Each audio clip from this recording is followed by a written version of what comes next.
Bienvenue dans les épisodes bonus de Faminimaliste, le podcast qui parle minimalisme en famille. Un lundi sur deux, je partage avec vous des astuces très concrètes et très précises pour vous aider à commencer ou à continuer votre démarche minimaliste. Et comme pour les maxi-épisodes, ces bonus sont accompagnés d'une fiche méthode que vous pouvez télécharger en description. Allez, c'est parti pour l'épisode du jour. Cette semaine, je continue ma liste de tri que j'ai entamée dans de précédents épisodes bonus. On a déjà fait la garde-robe, la salle de bain, le matériel créatif et le bureau. Je vous mets les liens de ces épisodes en description pour que vous puissiez les retrouver plus facilement si vous ne les avez pas encore écoutés et voulez les retrouver plus vite. Cette semaine, je parle de jeux de société. Généralement, quand on est une famille, ce n'est pas ça qui manque. Comme d'habitude, vous savez que j'aime bien comprendre les raisons derrière notre encombrement. Donc voilà déjà mes réflexions sur le sujet qui pourraient vous aider à en posséder moins sur le long terme. Pourquoi on accumule autant de jeux de société ? La première raison est toute simple, on ne pense pas à trier les jeux de société. C'est comme s'ils n'existaient pas. Contrairement à d'autres catégories d'objets, ils sont généralement tous regroupés au même endroit et à moins d'être une famille qui joue énormément aux jeux de société, comme nous, le placard reste la plupart du temps fermé. On n'est donc pas confronté au surplus de jeux au quotidien. Et si on ne ressent pas de gêne, on ne pense pas à trier. Loin des yeux, loin du tri.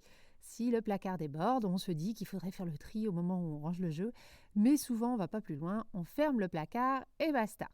Si ce tri est difficile pour vous, c'est peut-être parce que les jeux de société sont des promesses, des opportunités de passer un bon moment avec nos enfants ou nos amis. On a donc peur de faire le mauvais choix, d'enlever la promesse de bons moments passés ensemble.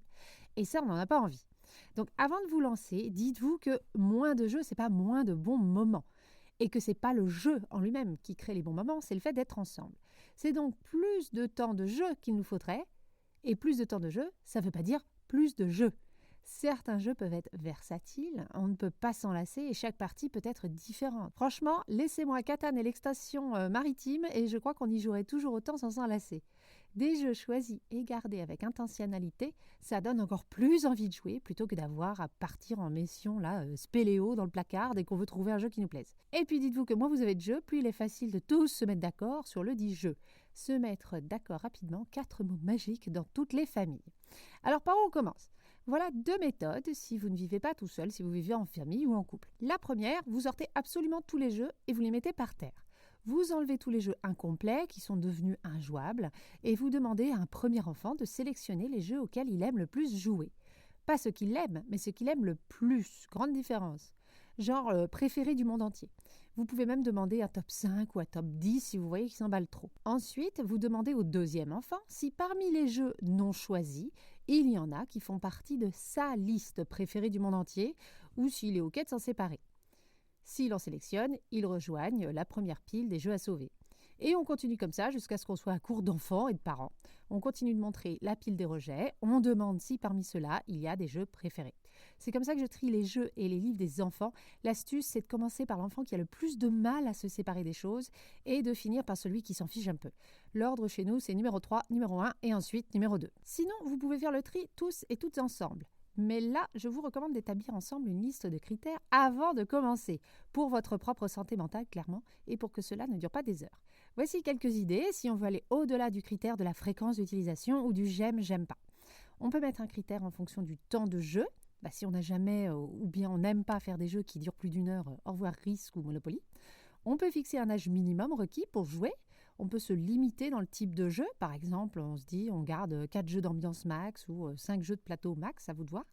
Ou encore, on peut se fier au nombre de joueurs. Si vous avez du mal à trouver le nombre de joueurs requis pour un jeu et du coup vous y jouez que très peu, on peut le donner. Une fois votre tri fait, le rangement des jeux va forcément influencer sur la fréquence d'utilisation. Il faut que les jeux soient visibles, donc je vous recommande de les ranger sur la tranche comme des livres. Si la boîte s'ouvre, on met un grand élastique autour, c'est comme ça qu'ils font la ludothèque. Mais ranger ces jeux comme les livres, ça aide à mettre tous les jeux en valeur et ils sont beaucoup plus simples à prendre parce qu'on n'a pas besoin de soulever une boîte pour en prendre un autre. Si vous voulez aller plus loin, parce que vous avez gardé beaucoup de jeux, car oui, on peut être minimaliste et avoir tout un placard de jeux s'ils font partie de notre essentiel, vous pouvez les classer soit par âge, soit par temps de jeu, soit par type de jeu. Par exemple, les jeux d'adresse ensemble, d'ambiance, de construction de decks, de cartes, d'exploration, de réflexion, d'enquête, etc. Et si vous avez la chance, comme nous, d'avoir une ludothèque près de chez vous, qui est bien fournie en jeux de société, allez faire un tour et regardez ce qu'ils ont déjà avant de faire votre tri. Nous, on joue à beaucoup de jeux de société, mais on n'en a plus beaucoup parce que notre stock de jeux, il ne se trouve pas chez nous, mais à la ludothèque. vous verrez que comme pour toute autre catégorie d'objets chez vous, moins, c'est mieux. Je vous promets que les enfants y joueront plus souvent s'il y en a moins, mais qu'ils sont choisis et bien mis en valeur. Alors bon tri à vous et surtout bon jeu!